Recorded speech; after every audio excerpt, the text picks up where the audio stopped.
It's a big bull skipper. Skippers, of course, are always easily identified by their recurved antennae, the tips of the antennae.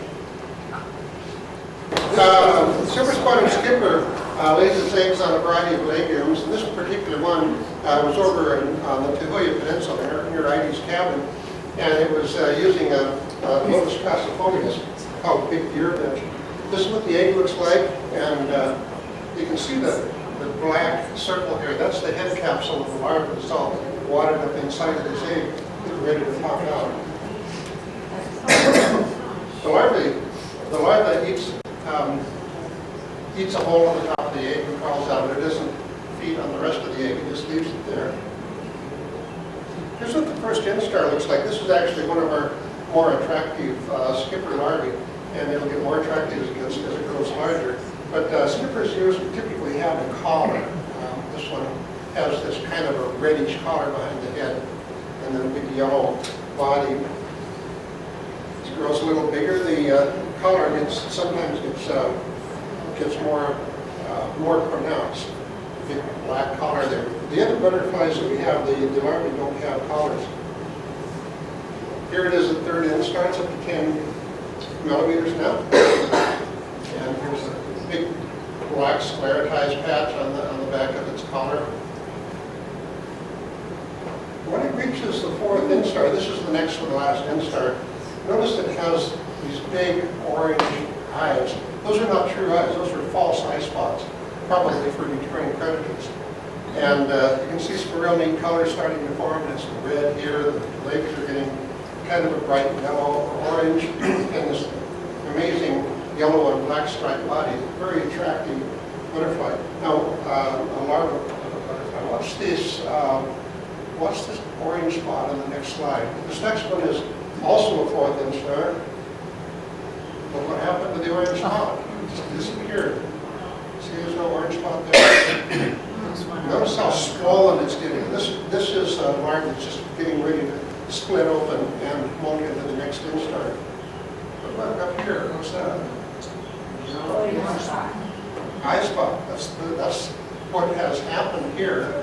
Is the larva has pulled its head out of the head capsule, and so it's back in this section now. This head capsule is just an empty capsule now. And it's going to split wide open, and out comes the new head. And here's the orange eye spots back there. This is a big larva, 32 millimeters. This is not quite as big as swallowtails, but it's one of the larger, big striped things. There again are the eye spots, false eye spots. These are not really eyes. And the pupae are pretty cool too. This is what the Lotus crassifolius looks like up close. It's a vetch type plant. The pupa is very interesting. It forms a tent, a house, completely surrounded with the leaves of the host plant. I've actually cut into the side of this house. I'm kind of coming in from below on the side and cut away some of the leaves so we can see what this pupa is doing inside. You notice that it has slung silk thread around its body, and it has another attachment right here. Those are its only points of attachment. It doesn't touch its house anywhere else. So it's hanging in the air inside of this tent. And that's how it spends the winter. It hatches the next summer. Presumably that helps to keep it free of mold or maybe little parasites or something. It's a very interesting way that it suspends itself. And here again is the adult. This is the ventral side, and this is what's called the silver spotted skipper. It has these amazing big white, big silver spots. This has a wingspan, I would just say probably a good 3 inches. It's a big skipper. It's as big as any skipper's been. At least a foot. At least a foot. Yeah, it's teasing for the foot. Yeah. Bob was telling me about this. And here again is the adult. The dorsal side of the adult. And the males often will sit and perch for females to fly by. You can tell that this one is not nectaring because it's not on the center of the flower where the nectar would be. It's sitting out to the side and it's just using this daisy as a perch. Here's the Lotus crassifolius, the big deer vetch. It's not in bloom yet at this stage, but you notice these little white spots here, here, here, here, here. Probably more in there somewhere. Those are all larvae that have, what they do is, after hatching from eggs, these are little, tiny little first instar larvae. They cut the leaf down the middle, almost cut it off, and leave a piece of it hanging on, and then they fold that leaf over and they tie it down to silk. And so they make these little houses for themselves. So these are all larvae. You can see where another leaf has been cut, but I don't see a house formed around it. And here's a close-up of one of those little houses. And the larvae will stay in there. And of course, as the larvae get bigger, they reach a point where they can't fold these leaves over anymore, they're too big. So then they start gathering more leaves together. And finally, when they're ready to pupate, they might have 15 leaves that they kind of silk together in a big bud.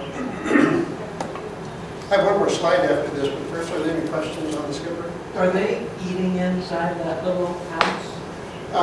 Probably not so much. They're probably wandering out of the house at night and feeding, and then they get back in the shelter during the daytime.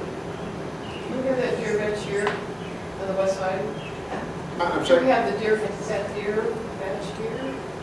Yes, I don't know of any of it locally right here, but it's all over the peninsula.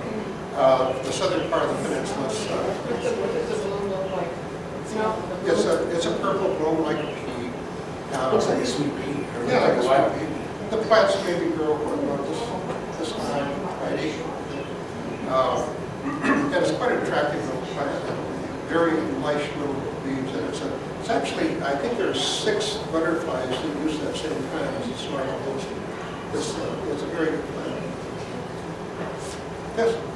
Do butterfly larvae have functional eyes? They have eyes of sorts. They can sense light. They can't focus very well, but yeah, they can see a little bit. Are they compound eyes already? They have 2 or 3 simple eyes, I think. Real tiny little things, and they're not where these small size spots where they're more forward.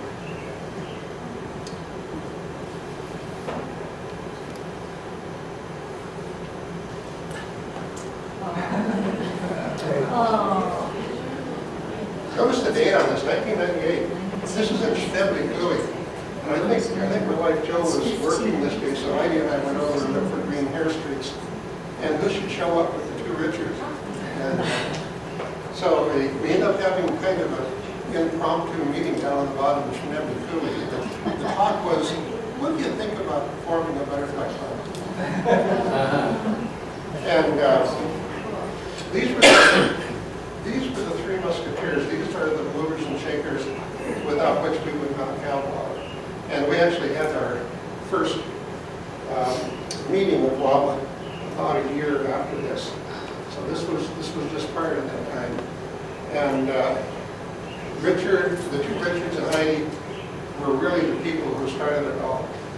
So Richard, we'll very much miss you. Thank you for your contributions. And good luck in the afterlife.